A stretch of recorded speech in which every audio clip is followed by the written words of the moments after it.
Please the Lord. Hallelujah. रात की प्रार्थना में आज का विषय है बदला मत लो। हम में से बहुत से भाई बहन हैं जिनके मन में यह भावना रहती है कि मैं इससे बदला लूंगा, मैं इससे बदला लूंगा। रिवेंज की भावना हो सकती है।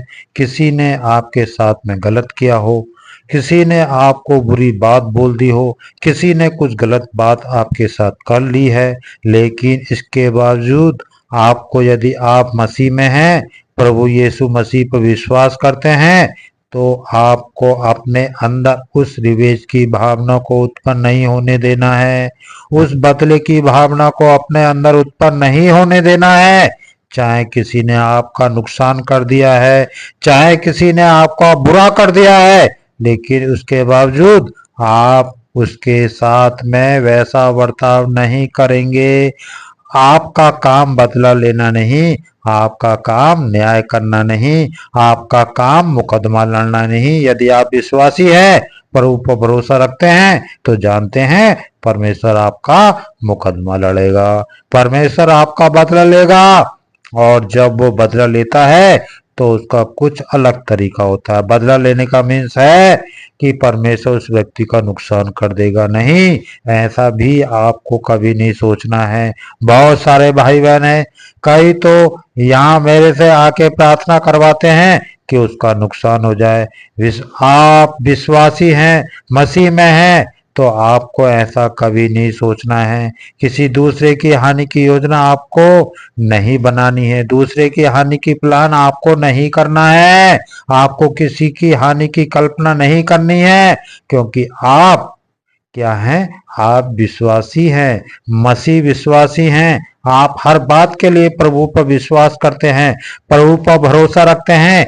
यदि किसी ने आपका नुकसान किया है, किसी ने आपके साथ में कुछ गलत किया है, उसके बावजूद आप उसका बदला ना लें, उसके बावजूद आप उससे लड़ने ना जाएं, चुप हो जाएं, शांति रखें, सह ले उस बात को। बाइबल कहती है तुम्हारे पास किसी पर दोष लगाने का कारण भी हो तो भी सह लो, उसे क्षमा कर दो, सह लो। क्योंकि कारण क्या है? यदि आप स्वयं बदला ले लेंगे तो परमेश्वर कुछ नहीं कर पाएगा, क्योंकि आप ले चुके हैं। यदि आप चुप रहेंगे तो परमेश्वर आपकी ओर से लड़ेगा। बाइबल कहती है युद्ध हमारा नहीं, परमेश्वर का है। यहोवा सेनाओं का यहोवा है, वो हमारी ओर से लड़ता है। यहाँ पर हम लोग देखते हैं उत्पत्ति की किताब, जब आप पढ़ेंगे उसका 9 अध्याय जब आप पढ़ेंगे, तो परमेश्वर ने नूह से कुछ इस प्रकार से ये बातें की कि कोई व्यक्ति किसी दूसरे मनुष्य को मारेगा, कोई भी, चाहे वो जानवर मारे, चाहे जानवर किसी मनुष्य को मार दे, या फिर मनुष्य किसी दूसरे मनुष्य को मार दे, तो जानते हैं परमेश्वर क्या कहता है? 5 पद में लिखा है, 9 अध्याय 5 और 6 में लिखा है, निश्चय मैं तुम्हारे लहू और प्राण का पलटा लूंगा, सब पशुओं और मनुष्यों में से उसे लूंगा। मनुष्य के प्राण का पलटा मैं एक एक भाई बंधु से लूंगा। क्यों ऐसा होगा? क्योंकि बाइबल कहती है, क्योंकि परमेश्वर ने मनुष्य को अपने ही स्वरूप में उत्पन्न किया है, क्योंकि आप परमेश्वर के स्वरूप से बनाए गए हैं, समानता में बनाए गए हैं।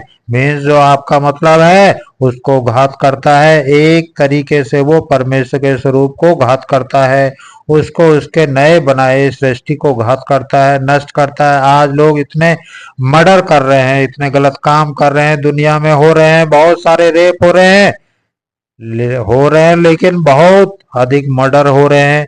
एक रिश्ते भी पहचान नहीं, सब कुछ करप्ट हो चुका है। लेकिन जानते हैं हमारा परमेश्वर एक ऐसा परमेश्वर है जो बदला लेता है, पलटा लेता है। यदि कोई मनुष्य लिखा है किसी मनुष्य का खून करेगा तो उससे में पलटा लिया जाएगा, उसका बदला लिया जाएगा। और उसने क्यों ऐसा किया?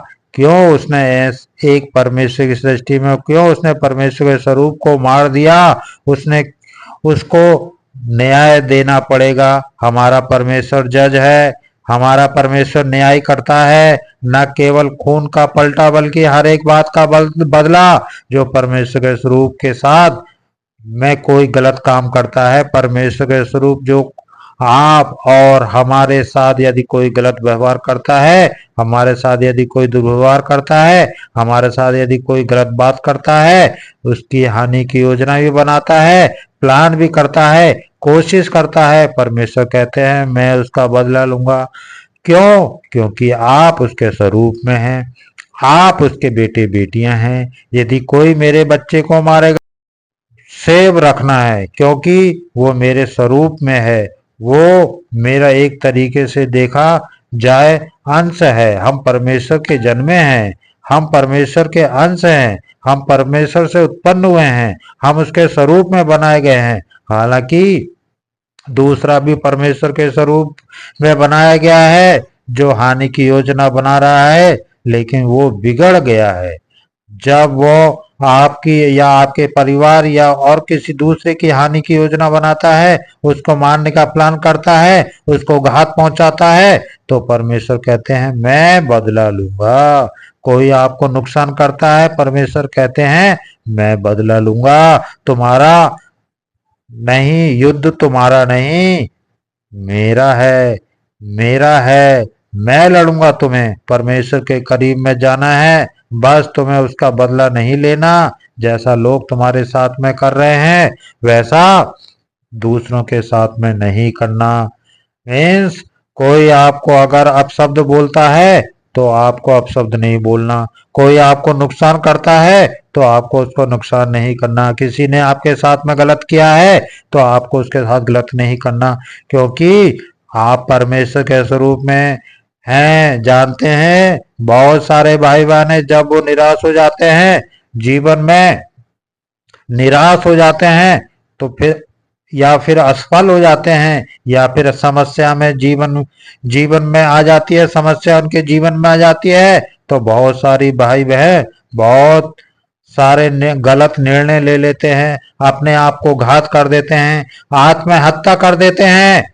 जब भी वो बीमार होते हैं तो कई बार उनके शरीर में कुछ बीमारी हो जाती है, उसके मन में भी मन में भी उनके सवाल उत्पन्न होता है कि मैं अपने आप को घात कर दूं, मैं अपने आप को नष्ट कर दूं। लेकिन मैं आपको बताना चाहता हूं, आप परमेश्वर के स्वरूप में बनाए गए हैं, परमेश्वर की सृष्टि है। आप उसको नष्ट करने का अधिकार करके आप नहीं, यदि आपको उसे नष्ट करेंगे तो परमेश्वर उससे बदला लेगा। इस बात को हो सकता है इस धरती पर नहीं, लेकिन जिस दिन वो न्याय करेगा, उस दिन आपसे वो पूछेगा कि तूने मेरी सृष्टि को नष्ट किया, क्यों किया? तूने स्वरूप को नष्ट किया, क्यों किया? तूने आत्महत्या क्यों की?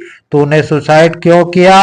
आपके पास कोई भी कारण है, उसने मुझे धोखा दे दिया, मैं कुछ भी नहीं कर पा रहा हूँ, कुछ भी रीजन हो आपके पास, लेकिन आपको परमेश्वर की सृष्टि में घात करने का अधिकार नहीं है। आपको परमेश्वर की सृष्टि को समाप्त करने का अधिकार नहीं है। परमेश्वर ने कहा है जो कोई मनुष्य को मारेगा, मनुष्य का लहू को बहाएगा, उसका बदला लिया जाएगा, उसका पलटा लिया जाएगा। यदि आप इस बात को समझेंगे कि आपको कभी भी अपने आप को घात नहीं करना है, अपने आप को हानि नहीं करनी है।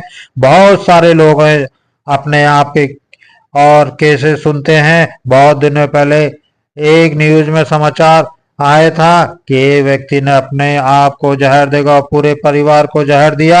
उसने स्ट्रगल कर रहे थे, हम जानते हैं इस बात को, स्ट्रगल कर रहे थे आपकी लाइफ में। लेकिन स्ट्रगल का मतलब यह नहीं है कि अपने आप को, पूरे परिवार को नाश कर दें। उसने केवल अपने परिवार को नहीं बल्कि परमेश्वर के स्वरूप को नष्ट किया। उसका बदला उससे लिया जाएगा। न्याय के दिन परमेश्वर उसका न्याय करेगा। इसलिए आप कभी भी इस विषय में ना सोचें, दूसरे की हानि के विषय में ना सोचें, खुद की हानि के विषय में ना सोचें। यदि आप ऐसा करते हैं तो वास्तव में आप इस जीवन से मुक्त नहीं हो रहे, आप और बड़ा दंड अपने ऊपर ले रहे हैं। इसलिए परमेश्वर के स्वरूप में कभी भी नष्ट होने के बारे में ना सोचें, ना कल्पना करें, ना योजना बनाए। परमेश्वर ने पलटा लेने वाला परमेश्वर है, बदला लेने वाला, उसके तरीके अलग हैं। हो सकता है हमारे जैसा नहीं है। वो मनुष्य नहीं, वो परमेश्वर है। उसकी सोच हमारी सोच से जमीन आसमान का अंतर है। यदि आपको भरोसा है परमेश्वर पर, प्रभु यीशु मसीह पर, तो आपको बदला लेना नहीं चाहिए, बिल्कुल नहीं। आपको उसे क्षमा करना है, माफ करना है। यह भी प्रार्थना नहीं करनी कि प्रभु तू उसकी हानि कर, प्रभु तू उसके उसके जीवन के काम का धंधा खत्म कर दे, वो आपके कहने के अनुसार उसके जीवन का काम उसको मार दे या उसको नष्ट कर दे। नहीं, परमेश्वर से ये प्रार्थना कबूल भी नहीं होगी। इसलिए ऐसे गलत कामों से अपने आप को बचाएं, ऐसी गलत प्रार्थनाओं को करने से बचें, दूसरे की हानि के बारे में सोचने से बचें। परमेश्वर पर भरोसा रखें, वो आपकी ओर से लड़ेगा, आपका बदला अपने हिसाब से लेगा, अपने हिसाब से। मैं आशा करता हूं आप समझ गए होंगे। सो प्रभु आपको इस वचन के द्वारा बहुत आदर से आशीष दे। आमीन।